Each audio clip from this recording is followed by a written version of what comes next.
एक दिन की बात है, राजा परीक्षित जी को एक कौतूहल हुआ। अपने राज्य के कोषागार भंडार में गए तो सेनापतियों ने रोका, महाराज अभी आप आयु में बहुत छोटे हो, आप अंदर नहीं जा सकते हो, जब आप बड़े हो जाएंगे ना तब कोषागार में जाइएगा। लेकिन कहते हैं कि बच्चों की हट और राज हट और महिलाओं की हट सभी जानते हैं क्या किसकी चलती है। सेनापतियों ने रोका, लेकिन आज महाराज हैं कि मानते ही नहीं और कोषागार में प्रवेश कर गए। वहां उन्हें एक बक्स मिलता है, उस बक्स पर लिखा होता है कि खोलना मत। लेकिन हम सबका स्वभाव होता है कि जिस चीज के लिए मना किया जाए, जिस चीज के लिए मना किया जाए कि काम ना करना, वो काम करने का बार बार मन करेगा। कि अगर कोई आपसे कह दे कि इधर मत देखना, तो भले ही एक आंख बंद करके देखोगे जरूर। तो वही स्थिति परीक्षित जी की है। लिखा था कि खोलना मत, लेकिन उत्सुकता बस कौतूहल बस उस बक्स को खोल दिया। फिर उस बक्स में एक मुकुट निकला और मुकुट पर लिखा हुआ था, स्वर्ण का मुकुट था कि पहनना मत। लेकिन राजा परीक्षित जी से रहा नहीं गया और उस मुकुट को पहन लिया। उस मुकुट को पहन करके परीक्षित जी ने आज स्वयं को देखा तो मन में एक भाव जगा।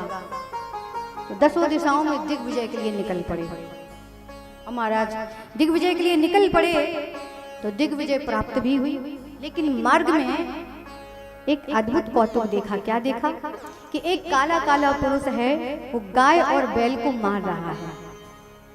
गाय और बैल को पीड़ा पहुंचा रहा है। बैल के 3 पैर टूट चुके हैं, एक पैर पर खड़ा है। और वो काला काला पुरुष गाय को अपने पैर की ठोकर मार रहा है। गाय रो रही है। गाय और बैल आपस में बातचीत कर रहे हैं। बैल कह रहा है गाय से, क्या तुम इसलिए रो रही हो कि मेरे 3 पैर टूट चुके हैं? क्या बात है, तुम किस लिए रो रही हो? बंधुओं, ये गाय बैल कोई और नहीं है। जो वृषभ है वो साक्षात धर्म है, और जो गैया मैया है वो साक्षात पृथ्वी मैया है। धर्म के 3 चरण टूट चुके हैं। मुख्यतः धर्म के 4 चरण होते हैं, सत्य, शौच, दया और दान। आज के समय में भी यही स्थिति है। सत्य कोई बोलना नहीं चाहता,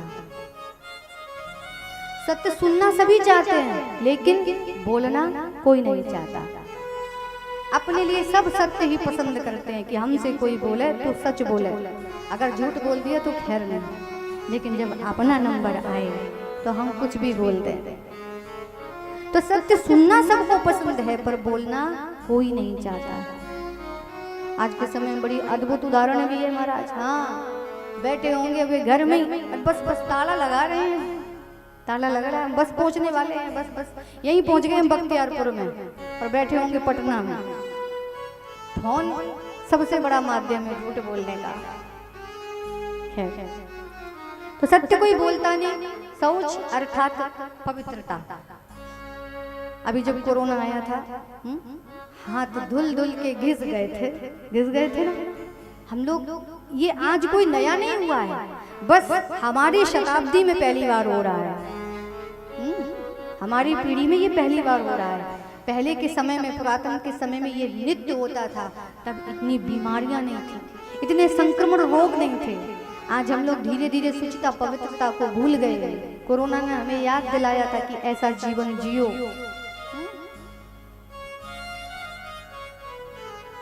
तो पवित्रता भी रही नहीं। वहीं हम लोग रसोई में भोजन बनाते, भोजन गृह में जूते चप्पल पहने होते हैं, भोजन कर रहे हैं तो जूते चप्पल पहन के ही करते जा रहे हैं। और अब तो चलते फिरते भी होने लगा है भोजन। तो समय के परिवर्तन के साथ सब कुछ बदल गया। और दया भी समाप्त हो रही है। दया का केवल कितना शेष भाग रह गया है। आपको एक उदाहरण बताएं। लोग कहते हैं बड़े दयालु हैं। जैसे सवेरा हुआ, पेपर पढ़ रहे हैं हम, ध्यान से सुनिएगा। पेपर में निकला ट्रेन पलट गई और 210 यात्री मारे गए। 2 लोग बैठे हैं आमने सामने। अरे भैया समोसा भी ले लीजिए, चाय के साथ ठंडी हो रही है, चाय पी लीजिए। बताओ 210 लोग मारे गए। बड़ा हाहाकार मचा है देश में। बड़ी विचित्र घटना घट गई। चाय ले लो, पकोड़े भी ले लो भैया साथ में। हाँ, बातचीत हो रही है। अरे 210 नहीं, अगले पृष्ठ पे तो 510 लिखे हुए हैं। अरे राम राम राम, पटना में एक्सीडेंट हो गया। हाँ, 5 लोगों की मृत्यु हो गई, 10 लोग अस्पताल में भर्ती हैं। अरे और नमकीन लीजिए, बिस्किट ले लीजिए, यही होता ना। हम लोग न्यूज़पेपर में पढ़ते हैं, टीवी पर देखते हैं, और जो भी अपनी दिनचर्या करते हैं, अगर दया होती तो हम उनके लिए दुखी होते। तो दया केवल इतनी ही रह गई है। अगर कहीं ये सुन लिया हमने, क्या मामा जी एडमिट हैं, तो फिर ना तो भोजन बनेगा, ना ही कुछ घर का कार्य होगा, सुबह से रोना प्रारंभ हो जाएगा। क्यों? क्योंकि उनसे हमारा संबंध जुड़ा है। यदि हमारे किसी संबंधी की परेशानी की हमें खबर मिलती है, तब तो हमें दया आती है। अगर हमारा किसी व्यक्ति से संबंध नहीं है, नाता नहीं है, कोई लेना देना नहीं है, तो हमारे मन में उसके प्रति भाव नहीं आता है। तभी तो आज एक विचित्र स्थिति हो रही है कि व्यक्ति का एक्सीडेंट हो गया, वो सड़क पर घायल अवस्था में पड़ा है, लोग वीडियो बनाने में लगे हैं। यही तो हो रहा है भैया। जितनी देर में आप वीडियो बनाओगे, उतनी देर में किसी के प्राणों की रक्षा भी की जा सकती है। तो दया समाप्त हो रही लोगों के अंदर से। और चौथा है दान। दान रूपी चरण अभी भी थमा हुआ है, और वो भी किसने संभाल रखा है? हमारी माताओं बहनों ने। ये चाहे कुछ भी करें, महीने में सत्यनारायण की तो कथा इनको करानी ही करानी है। भले ये कुछ ना कर सके तो पंडित जी को सीधा निकाल करके अवश्य दे करके आएंगे, मंदिर में दान अवश्य करके आएंगी। कुछ भी ना कर सके तो नवरात्रि में देवी मैया जरूर जिमाएंगी। जैसे इनकी व्यवस्था बनती है, ये दान पुण्य अवश्य करती। भाई लोग बुरा नहीं मानेंगे, लेकिन माताओं की भूमिका सबसे आगे है। धर्म का जो चौथा चरण है, दान रूपी चरण, आज धर्म इसी चरण पर टिका हुआ है। ये वृषभ भी इसी चरण पर रुका हुआ है। 3 पांव सच में टूट चुके हैं आज के समय में भी। और ये जो गैया मैया है ना, जो पृथ्वी के स्वरूप हैं, महाराज धर्म की ऐसी दशा देख करके पृथ्वी मैया रो रही है। जब धर्म की ऐसी दशा देखी तो गैया मैया रो रही है ये देख करके। और वही काला काला पुरुष, ये कोई और नहीं, ये साक्षात कलयुग है, जिसकी आयु है 4,32,000 वर्ष। सोच करके देखो, अभी तो 5,000 कुछ वर्ष बीते हैं, आगे आगे क्या होता है अभी ही देखने को बहुत कुछ मिल रहा है महाराज। तो परीक्षित जी को, जैसे परीक्षित जी ने ये देखा कि मेरे राज्य में कोई निरपराध प्राणियों को पीड़ा पहुंचा रहा है, दुख दे रहा है, कष्ट दे रहा है, उनको क्रोध आया। अरे सावधान, ये मेरे बाबा परबाबा अर्जुन की भूमि है। किसकी इतनी हिम्मत हुई कि मेरे राज्य में इन मूक प्राणियों को कोई सता रहा है? कौन है तू? अपना परिचय दे, और नहीं तो मैं मेरे अस्त्र शस्त्र तेरे प्राणों का अंत करने के लिए तत्पर है।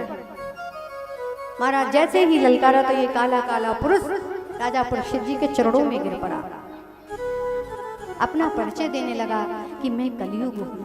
अगर महाराज परीक्षित चाहते तो इस कलयुग को उसी क्षण समाप्त कर सकते थे, इतनी सामर्थ्य थी उनमें। लेकिन यदि कर देते तो फिर आगे बात कैसे चलती? उनमें सामर्थ्य थी, कलयुग को उसी समय नष्ट कर सकते थे। लेकिन जैसे ही परीक्षित जी का क्रोध बढ़ता गया और कलयुग विनम्र होता गया, महाराज मैं जाऊं तो जाऊं कहां? पूरी पृथ्वी पर आपका एक छत्र राज्य, आप कहते हो कि मेरे राज्य को छोड़ करके चले जाओ, प्रवेश करने की अनुमति नहीं है। अच्छा मैं जाऊं तो जाऊं कहां? क्योंकि पूरी पृथ्वी पर एक छत्र राज्य आपका है, मैं जहां जाता हूं वहीं आप धनुष हमारे लिए मिल जाते हो। तभी तो ब्राह्मणों ने भविष्यवाणी की थी, भगवान श्री राम जी की तरह मर्यादा का पालन करने वाले होंगे राजा परीक्षित। तो जहाँ जाते हैं वहीं पर धनुष हमारे लिए मिल जाते हैं, तो मेरा क्या दोष महाराज, मैं कहाँ जाऊं? आप ही बता दीजिए, कोई ऐसा स्थान दे दीजिए। तब राजा परीक्षित जी कलयुग को 4 स्थान देते हैं। द्यूतम पानम स्त्रिया सूना, 4 स्थान दिए। द्यूतम पानम स्त्रिया सूना, द्यूतम अर्थात जहाँ पर जुआ खेला जा रहा हो, पानम अर्थात जहाँ पर मदिरा पी जा रही हो। सोच लेना कलयुग का साक्षात वास है वहाँ पर, जो लोग मदिरा पीते हैं। और स्त्रिया, जहाँ स्त्रियों का जमघट लगा हो, अब ऐसा नहीं कि हमारे दक्षिणी चकवाली मैया बैठी हों, ना ना, आप लोग तो भगवान की भक्त हैं, सहधर्मिणी हैं, धर्म का आचरण करने वाली शीलवान माताएं हैं। वो अलग प्रकार की जो नारियां होती हैं वहां पर वास दिया। और सुना जहां पर गौ हत्या हो रही हो, कलयुग बोले महाराज वाह धन्य हो, ये कोई स्थान है जहाँ जुआ खेला जा रहा हो, जुआरियों में चले जाओ, जहाँ मदिरा पी जा रही हो मदिरालों के पास चले जाओ, दुर्गंध के मारे वैसे दिमाग खराब, स्त्रियों का जमघट लगाओ वहाँ चले जाओ तो वहाँ तो वैसे ही कले हो जाएगी। और जहाँ गौ हत्या हो रही हो आप हमें वहाँ भेज रहे, ठीक है महाराज 4 स्थान दे भी रहे हो आप, तो कम से कम एक तो ऐसा स्थान दे दो। मान लीजिए पूरा घर अस्त व्यस्त पड़ा है, लेकिन एक ड्राइंग रूम तो होता है जिस ड्राइंग रूम में व्यक्ति आराम करता है आराम से, कम से कम एक तो अच्छा रूम दे देते जहाँ पर हम विश्राम करते, एयर कंडीशनर है। निवेदन कर ही रहा था कलयुग, तो राजा परीक्षित जी से निवेदन करते हुए कलयुग ने कहा कि आपने सिर्फ मेरे अंदर दुर्गुण देखा, एक भी गुण नहीं देखा मेरे अंदर। एक बात बताऊं आपको, व्यक्ति चाहे कितना भी दुर्गुणी हो उसमें कोई ना कोई गुण अवश्य होता है, क्योंकि ठाकुर जी सबको कुछ ना कुछ गिफ्ट देकर भेजते हैं। हाँ, तो कलयुग कह रहा है आपने केवल मेरे अंदर दुर्गुणों को देखा। महाराज परीक्षित कहते तो बताओ कौन सा सदगुण है तुम में, तुम्हारे आते ही तो सब कुछ नष्ट भ्रष्ट होने लगता है। तो कलयुग कह रहा है प्रभु मेरे अंदर एक गुण है, वो गुण ना सतयुग में है, ना द्वापर में है, ना त्रेता में है। सतयुग द्वापर त्रेता में लोग न जाने कितने कितने धर्म संसाधन करते हैं, न जाने कितने योग तप करते हैं, यज्ञ हवन अनुष्ठान करते हैं, तब भी भगवान नहीं मिलते। लेकिन मेरी विशेषता है क्या कि कलयुग केवल नाम आधारा, कलयुग केवल नाम आधारा, सुमेरे सुमेरे नर उतरहि पारा। कलयुग केवल नाम आधारा, सुमेरे सुमेरे नर उतरहि पारा। कलयुग केवल हरि गुण गा, कलयुग केवल हरि गुण गा, सुमिरत नर पावई भव धारा। कलयुग केवल हरि गुण गाहा, सुमिरत नर पावई भव धारा।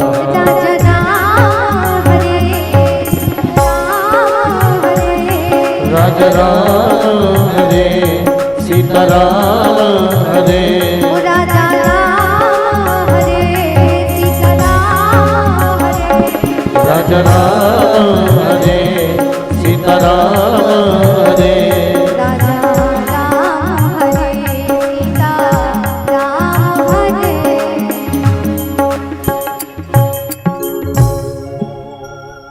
तो ये विशेषता है मेरे अंदर, कलयुग केवल हरि गुण गाहा।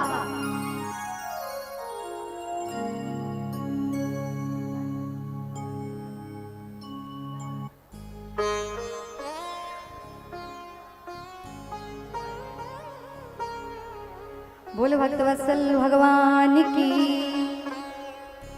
तो कृपालु श्रोताओं कलयुग ने कहा, और देखो बड़ा अद्भुत बाबा ने वर्णन किया है कि कलयुग केवल नाम आधारा, सुमिर सुमिर नर उतरहि पारा। भगवान के नाम का ही यदि आधार, देखो ऐसा नहीं कि भगवान का कल की अवतार ही होना है, उससे पहले भी भगवान का अवतार हो चुका है, भगवान का नाम अवतार। बोल भक्तवत्सल भगवान की। ये भगवान का नाम जो है ये भी भगवान का अवतार ही है। भगवान के नाम का आश्रय पाकर के सुमिर सुमिर नर उतरहि पारा, व्यक्ति भव से पार हो जाएगा।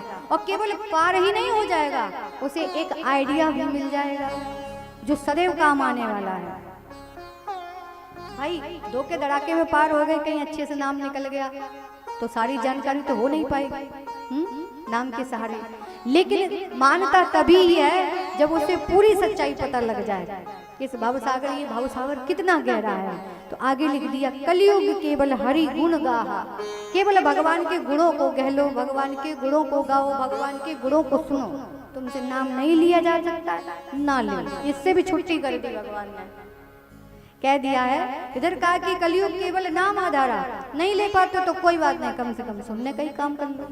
कलयुग केवल हरि गुण गाहा और सुमिरत नर पावई भव थाहा। स्मरण कर लेने से ही भव सागर की गहराई, ये कितना विशाल है भव सागर, इसकी थाह मिल जाएगी। और भगवत नाम का आश्रय ले लो तो फिर कहने ही क्या है। बोल भक्तवत्सल भगवान की। जैसे ये विशेषता बताई, राजा परीक्षित जी प्रसन्न हो गए और प्रसन्न होकर के अद्भुत स्थान दे दिया। बोल भक्तवत्सल भगवान की। अद्भुत स्थान दे दिया और कह दिया कि जाओ, स्वर्ण में तुम्हारा वास है। जैसे स्वर्ण में वास दिया, वैसे ही कलयुग तो एकदम बैठा ही हुआ था। तुरंत जो राजा ने मुकुट पहन रखा था, तो उसी मुकुट में प्रवेश कर गया, उसी मुकुट में प्रवेश कर गया। श्री सूत जी महाराज से सौनकादि महात्माओं ने प्रश्न किया, प्रभु कृपा करके बताइए कि एक तरफ तो भगवान कहते हैं गीता जी में कि धातु नाम अस्मि कांचनम, धातुओं में स्वर्ण मेरा ही स्वरूप है, सोने को मेरा ही स्वरूप जानो, मैं ही हूँ धातु स्वर्ण के रूप में। और इधर कलयुग का वास बता दिया कि सोने में कलयुग का वास हो गया, अब किस बात को माना जाए। तब श्री सूत जी महाराज हंसते हंसते कहते हैं, महात्माओं, जो मेहनत से, जो संघर्ष से, ईमानदारी से कमाया जाए, उस सोने में भगवान का वास है। और जो लूट से, चोरी से, डकैती से, बेईमानी से, अन्य अन्य कार्यों से जो धन कमाया जाए, ऐसे सोने में कलयुग का वास बताया गया है। बोल भक्तवत्सल भगवान की। तो इस मुकुट में क्यों प्रवेश कर गया वो? क्योंकि ये मुकुट अनीति से कमाया गया था। पांडवों ने जब मगध देश के राजा जरासंध को हराया, तब वहां पर लूट की थी, और उसी लूट में ये मुकुट भी आया था, इसलिए लिखा था कि इसे पहनना मत। बोल भक्तवत्सल भगवान की। महाराज जैसे ही कलयुग का प्रवेश हो गया मुकुट में, शीश पर कलयुग सवार हो गया, राजा की वृत्ति बदल गई। जो राजा अभी मूक प्राणियों की रक्षा कर रहे थे, कलयुग को मार डालने के लिए तत्पर थे कि तुम वृषभ और गाय को पीड़ा पहुंचा रहे हो, वही राजा लिखा है क्या, एकदा धनुरुद्यम्य विचरण मृगया बने। इसीलिए लिखा एक बार, इसके पहले कभी नहीं गए। एकदा धनुरुद्यम, एक बार राजा शिकार खेलने गए जंगल। क्यों? क्योंकि वृत्ति बदल गई कलयुग के कारण, तो शिकार खेलने गए। जब राजा थक हार गए तो प्यास के मारे विचलित हुए, तो एक कुटिया पर पहुंचे। उस कुटिया पर देखा कि एक महात्मा, बड़ी बड़ी जटाएं हैं जिनकी, महात्मा समीर की सुंदर अद्भुत कुटिया है महाराज, और वो तपस्या में निमग्न है। राजा जल की याचना करते हैं महात्मा के पास जाकर, लेकिन अब आवाज कौन दे? महात्मा सच्चे महात्मा है, वो तो तपस्या में जा चुके हैं, और जो तपस्या में जा चुका है वो बोलेगा कहाँ से? खूब याचना करते रहे राजा, पर कोई आवाज नहीं आई। बाबा समाधि में थे। देखो, जब व्यक्ति को अपने बड़े बूढ़ों और गुरुजनों पर संदेह होने लग जाए, तो जान लेना कि अब उसका पतन सुनिश्चित है। उनके मन में एक विचार आया कि बाबा कैसे हैं, मैं उतनी देर से जल की याचना कर रहा हूँ, ये सुनते नहीं। देखें बाबा असली है कि नकली है। एक बात बताएं आपको, अगर असली हुए तो फंसे और नकली हुए तो फंसे। अगर परीक्षा लेने जाओगे तो जब अगर असली बाबा हुए तो परीक्षा लोगे तो आफत में पढ़ना ही पढ़ना है। हाँ, परीक्षा लेने के लिए उद्यत हुए तो क्या किया है, वहीं मरा हुआ सर्प पड़ा था, तो धनुष की तीर के नोक से उठाया और उन महात्मा के गले में डाल दिया। बोल भक्तवत्सल भगवान की। परीक्षा लेने के लिए देखो असली बाबा है कि नकली है, लेकिन वे तो समाधि में थे, तो कोई प्रभाव नहीं पड़ा। और ऐसा करके राजा परीक्षित जी अपने महलों की ओर, अपने राज्य की ओर चले आए। उधर कुछ बालक उस कुटिया पर खेल रहे थे, और कुटिया पर खेलते खेलते उन बच्चों ने एक यही दृश्य देखा, महात्मा समीक के गले में सर्प को डाल दिया गया। दौड़े भागे गए उनके पुत्र जो श्रृंगी मुनि हैं, वहीं पास में ही महाराज कौशिकी नदी में स्नान कर रहे थे। श्रृंगी महात्मा मात्र 7 वर्ष के, और 7 वर्ष की आयु में अद्भुत उनका तप बल है महाराज। एक महात्मा के पुत्र हैं, महात्मा की संतान। अद्भुत तेज बल है। कौशिकी नदी में स्नान कर रहे थे और अंजलि में भर के भगवान को समर्पित कर रहे थे। इतने में वो बालक गए और उन बालकों ने जाकर के कहा कि हो न हो तुम्हारे पिता की मृत्यु हो गई है, जल्दी चलो। एक राजा आए थे और वे आपके पिता के गले में सर्प को डाल करके चले गए। पूरा हाल कह करके सुनाया। महाराज श्रृंगी महात्मा को बड़ा क्रोध आया और क्रोध में भर करके महाराज श्रृंगी महात्मा ने उसी समय जल में अंजलि में जल लेकर के बोल दिया, इति लंघित मर्यादा तक्षके तक्षकः सप्तमे हनि। इति लंघित मर्यादा तक्षकः सप्तमे हनि।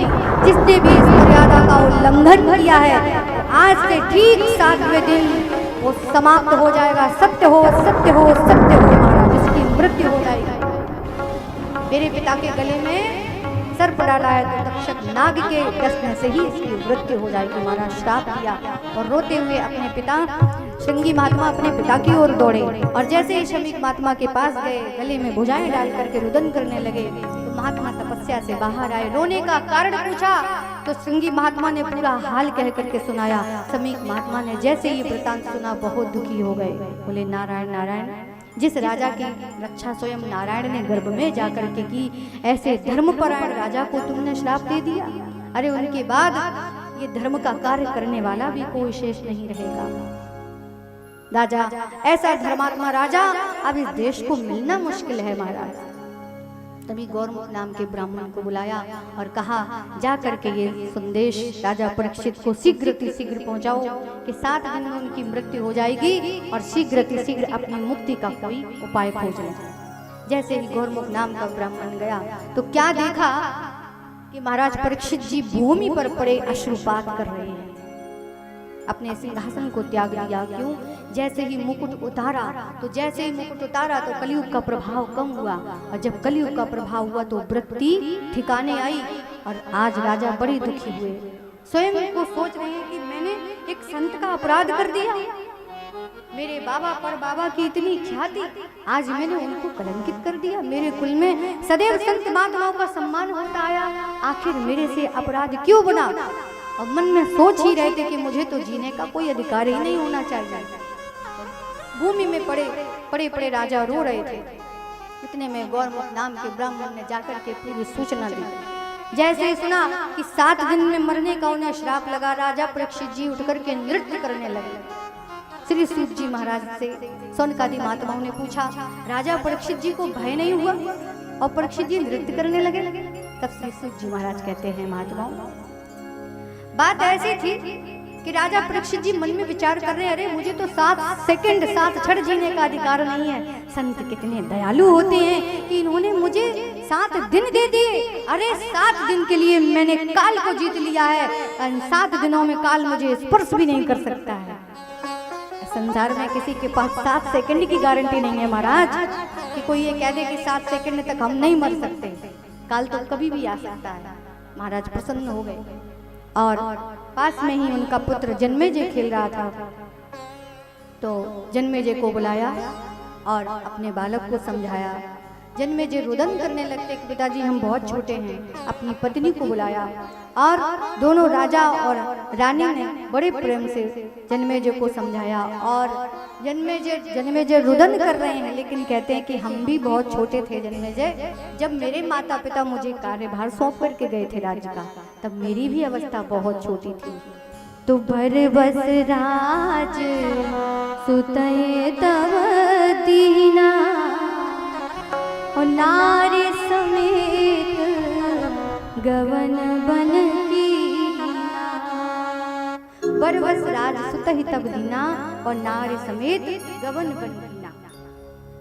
अब देश का राजा अपनी पत्नी महारानी इरावती उनको लेकर के सर्वस्व त्याग करके जन्मेजय को राजपाट देख करके दोनों राजा रानी पूरा राजपाट त्याग करके गंगा जी के पावन पुलिन पर आसन लगा करके बैठ गए। अब देश का राजा अपना सर्वस्व सारा वैभव त्याग करके एक कौपीन कहते हैं लंगोट को, एक कौपीन धारण करके अपना सर्वस्व त्याग दे और गंगा जी के तट पर जाकर के विराजमान हो जाए। पूरे देश में इस बात का तहलका कट गया महाराज। सबको सूचना मिली, सब खबर फैल गई। बड़े बड़े संत महात्मा वहां पर आने लग गए महाराज। अंगिरा जी, अत्रि जी, वशिष्ठ जी, च्यवन ऋषि, शरद्वान जी, पाराशर जी महाराज, गौतम ऋषि, परशुराम जी, नारद जी, स्वयं साक्षात व्यास भगवान वहां पर विराजमान है महाराज। व्यास जी महाराज वहां विराजमान है।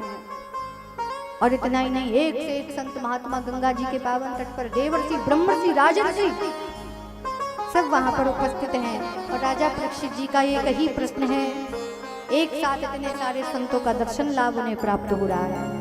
और महाराज ने कहा, आपके चरणों में निवेदन करते हुए मैं कहूँ, मेरा एक ही प्रश्न है। कहा कि शीघ्र मरने वाले व्यक्ति को क्या करना चाहिए? कृपालु श्रोताओं, ये प्रश्न केवल राजा परीक्षित जी का ही नहीं है। इन 7 दिन में मरने का हम सबको श्राप है। एक तरह से श्राप ही मान लीजिए, ये श्राप केवल राजा परीक्षित जी को नहीं है। और नहीं तो आप कैलकुलेशन कर लीजिए, 7 दिन होते ना, 7। इन्हीं 7 दिनों में हमारा जन्म का दिन होता है ना। और इन्हीं 7 दिनों में कोई एक दिन निश्चित होगा अपना, जिस दिन में हमें जाना पड़ेगा। सारा खेल इन 7 दिनों के भीतर ही है। 7 दिन हम सबके जीवन के भी 7 ही दिन हैं। कहा कि जो मेरे इस प्रश्न का उत्तर दे कि 7 दिन में मरने वाले, शीघ्र मरने वाले व्यक्ति को क्या करना चाहिए, वो मेरे इस आसन पर आकर के विराजमान हो जाए। महाराज ऐसा प्रश्न सुना, सभी संत महात्मा घबरा उठे। देवर्षि, ब्रह्मर्षि, राजर्षि, देश के महान महान संत महात्मा वहां विराजमान है। स्वयं साक्षात व्यास जी वहां पर विराजमान है। वे भी इस प्रश्न का उत्तर नहीं दे सके, इस प्रश्न को का उत्तर देने में असमर्थ थे। वे सभी संत महात्मा अपने मन ही मन एक स्वर में भगवान को पुकार रहे हैं कि प्रभु, अब हम सब की लज्जा आपके हाथ में ही है। यहाँ पर एक से बढ़कर एक विद्वान उपस्थित हैं। संसार के समस्त संत भगवान वहाँ उपस्थित हैं, पर इस समस्या का समाधान कोई नहीं दे पा रहा है।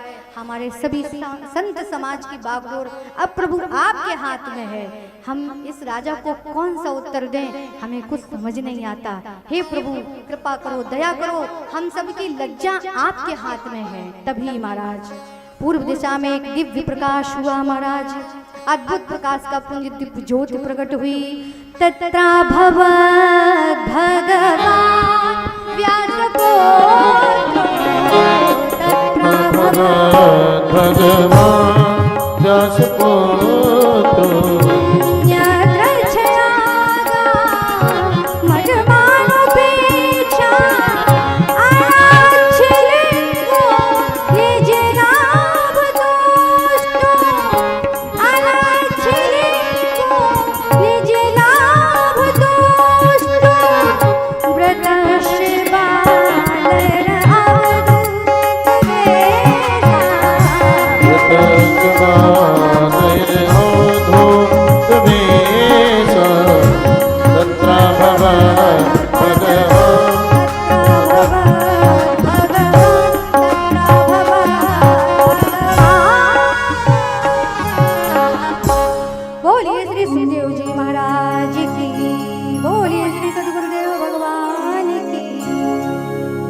तत्रा भगवान व्यास पुत्र दिव्य प्रकाश प्रस्फुटित हुआ और परम तेजस्वी, परम तेजवान एक दिव्य महापुरुष देखते ही देखते उस आसन पर विराजमान हो गए। बोलिए श्री सुखदेव जी महाराज की। दिगंबरम वक्र विकीर्ण केशम, दिगंबरम वक्र विकीर्ण केशम, प्रलम्ब